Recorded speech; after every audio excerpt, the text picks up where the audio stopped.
பிரியமானவர்களே, ஆண்டவராக இயேசு கிறிஸ்துவின் நாமத்தினாலே உங்கள் யாவரையும் நான் அன்போடு கூட வாழ்த்துகிறேன். எல்லாரும் சந்தோஷமா இருக்கிறீங்களா?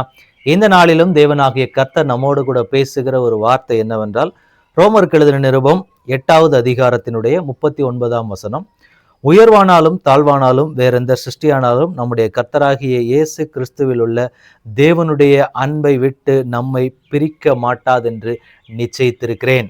எனக்கன்பான தேவனுடைய பிள்ளைகளே, இந்த தேவ மனிதருடைய அறிக்கையை பாருங்களேன். உயர்வானாலும் சரி, தாழ்வானாலும் சரி, வேற எந்த சிருஷ்டியானாலும் நம்முடைய கர்த்தராகிய இயேசு கிறிஸ்துவில் உள்ள தேவனுடைய அன்பை விட்டு நம்மை பிரிக்க மாட்டாதென்று நான் நிச்சயித்திருக்கிறேன். எனக்கன்பான தேவனுடைய பிள்ளைகளை, இந்த அறிக்கை ஒவ்வொரு தேவ பிள்ளைக்கும் வேண்டியது.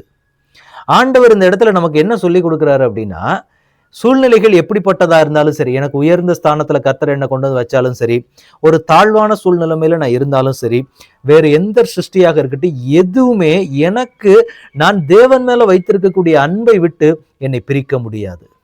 அதுக்கு முன்பாக சொல்லப்படுற மரணமானாலும் ஜீவனானாலும் தேவதூதரானாலும் அதிகாரங்களானாலும் வல்லமைகளானாலும் நிகழ்காரியங்களானாலும் வருகாரியங்களானாலும் சரி, எதுவா இருந்தாலும் சரி, என் தேவனுடைய அன்பை விட்டு நான் விலக மாட்டேன். எப்படிப்பட்ட சூழ்நிலை வேணாலும் வந்துட்டு போகுது, என் வாழ்க்கையில எப்படிப்பட்ட போராட்டமா இருக்கு, எப்படிப்பட்ட சூழ்நிலையா இருக்கு, எப்படிப்பட்ட காரியமா இருக்கு, என்னவா வேணாலும் இருந்துட்டு போட்டோம். இன்னைக்கு நம்மளும் இதே மாதிரி தான் அறிக்கை பண்ண போறோம். ஆண்டவர் என்னோடு கூட இருக்கு. எனக்கு அவர் காண்பிச்ச அன்புக்கு முன்னாடி அவர் என்னை உயர்த்தினாலும் சரி, தாழ்த்தினாலும் சரி, மரணமோ ஜீவனோ வருங்காலமோ நிகழ்காலமோ என்ன வந்தாலும் சரி, நான் என்ன பண்ண மாட்டேன்னா, எதுவுமே என் தேவனுடைய அன்பை விட்டு என்னை பிரிக்காது. இன்னைக்கு இந்த ஒரு உத்தரவாதத்துக்குள்ள நாம வர வேண்டியது அவசியம் என்று தேவன் எதிர்பார்க்கிறார். இன்னைக்கு ஆண்டவருக்கு அந்த உத்தரவாதத்தை நம்ம கொடுக்க முடியுமா? ஆண்டவர் நம்ம கிட்ட எதிர்பார்க்க, என்னுடைய பிள்ளைகள் இப்படி சொல்ல மாட்டாங்களா? அவங்க வாயிலிருந்து இப்படிப்பட்ட ஒரு வார்த்தை வந்து, ஏன்னா நிறைய பேருக்கு என்ன நடக்குது அப்படின்னா, தாழ்வுப்பட்ட சூழ்நிலைமைகள்ல ஒரு இக்கட்டான நேரத்துல போகும்போது ஆண்டவரை நல்லா தேடுவாங்க. ஆனா அவங்க வேண்டியது ஆண்டவர் கொடுத்துட்ட உடனே என்ன பண்ணிடுவாங்கன்னா, அப்படியே ஆண்டவரை விட்டு பின்வாங்க ஆரம்பிச்சிருவாங்க. இப்படிப்பட்ட மனிதர்கள் நிறைய பேர் இருக்கிறாங்க. விசுவாசத்தை விட்டு வழி விலகி, அது வரைக்கும் ஆலய வருகை சரியா இருக்கும், தேவனுடைய சமூகத்துல ஜெபிக்கிற காரியங்கள் எல்லாமே கரெக்டா இருக்கும். ஆனா என்ன பண்ணிடுவாங்க அப்படின்னா, அந்த ஆசீர்வாதம் வந்ததுக்கு பிறகு அப்படியே கொஞ்சம் கொஞ்சமா எல்லாமே பேக் அடிக்க ஆரம்பிச்சிருவாங்க. ஆண்டவர் நம்ம கிட்ட என்ன எதிர்பார்க்கிறாரு அப்படின்னா, என்னுடைய பிள்ளைகளே, நீங்க அப்படி இருக்க மாட்டீங்கன்னு நம்பி ஆண்டவர் இன்றைக்கு நம்ம கிட்ட பேசுறாரு. நான் என்ன சூழ்நிலை வந்தாலும் ஆண்டவரே, உங்களை நான் விடவே மாட்டேன்.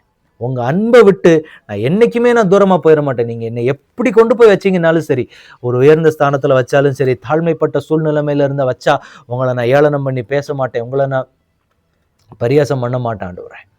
உங்களோடு கூட தான் நான் அனுப்பேன்.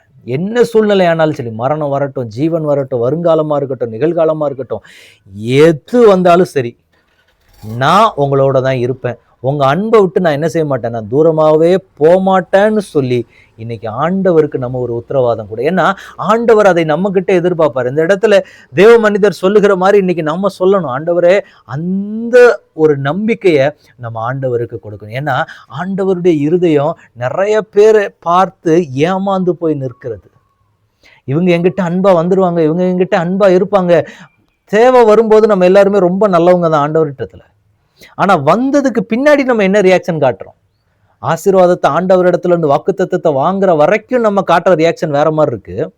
ஆனா வந்ததுக்கு பிறகு நம்ம எப்படி இருக்கிறோம், அதை தான் ஆண்டவர் எதிர்பார்க்கிறாரு.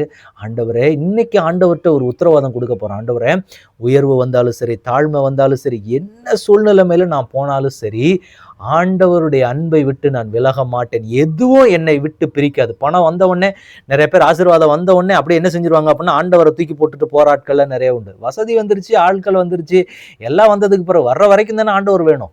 வந்ததுக்கு பிறகு ஆண்டவர் தேவையில்லைன்னா இப்படி போன ஜனங்கள் நிறைய பேர் உண்டு. அதை நினைச்சு ஆண்டவருடைய இருதயம் ஏங்கி போயிருக்கு. இன்னைக்கு நம்ம அப்பாவை பார்த்து சொல்ல போற, ஆண்டவரே, அந்த மாதிரி நான் போயிட மாட்டேன் ஆண்டவரே.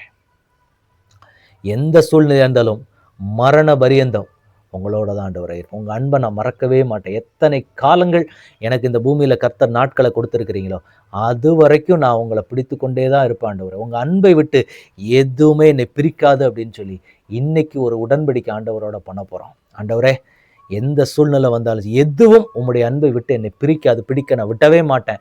ஏன்னா என் தேவனுடைய அன்பு தான் எல்லாத்துக்கும் மேல பெரியசுன்னு சொல்லி இன்னைக்கு ஆண்டவரிடத்துல ஒப்பு கொடுக்குறோம். ஒப்பு கொடுக்கலாமா? தகப்பனே, உம்முடைய கரத்துல ஒப்பு கொடுக்குறோம். நீர் சொன்ன அந்த வார்த்தைகளின்படியே ஆண்டவரே, எந்த சூழ்நிலையா இருந்த, உயர்வானாலும் தாழ்வானாலும் சரி, மரணமானாலும் ஜீவனானாலும் நிகழ்காலமானாலும் வருங்காலமானாலும் சரி, எது வந்தாலும் சரி, உம்முடைய அன்பை விட்டு எங்களை பிரிக்கவே பிரிக்காதுன்னு சொல்லி உமோடு கூட உடன்படிக்கை பண்றோம் ஆண்டவரே. கர்த்தரோட எந்த நிமிஷமான எல்லாமே உங்க அன்புக்கு கீழே தான்ப்பா. அந்த அன்பைக்கு மேல ஒன்னையுமே நாங்க கொண்டு போக மாட்டோம்னு சொல்லி உங்க சமூகத்துல நான் ஒப்பு கொடுக்குறோம்ப்பா. உங்க பிள்ளைங்களை ஒப்பு கொடுக்குறாங்க. கர்த்தர் அவர்களை பார்த்து உங்களுடைய இருதயம் சந்தோஷப்படட்டும் ஆண்டவரே. உங்க கையில ஒப்பு கொடுக்கிறோம். ஆளுகை செய்ங்க, வழி நடத்துங்க. இயேசு கிறிஸ்துவின் நாமத்தில் ஜெபம் கேளும் எங்கள் நல்ல பிதாவே. ஆமேன், ஆமேன், ஆமேன். God bless you.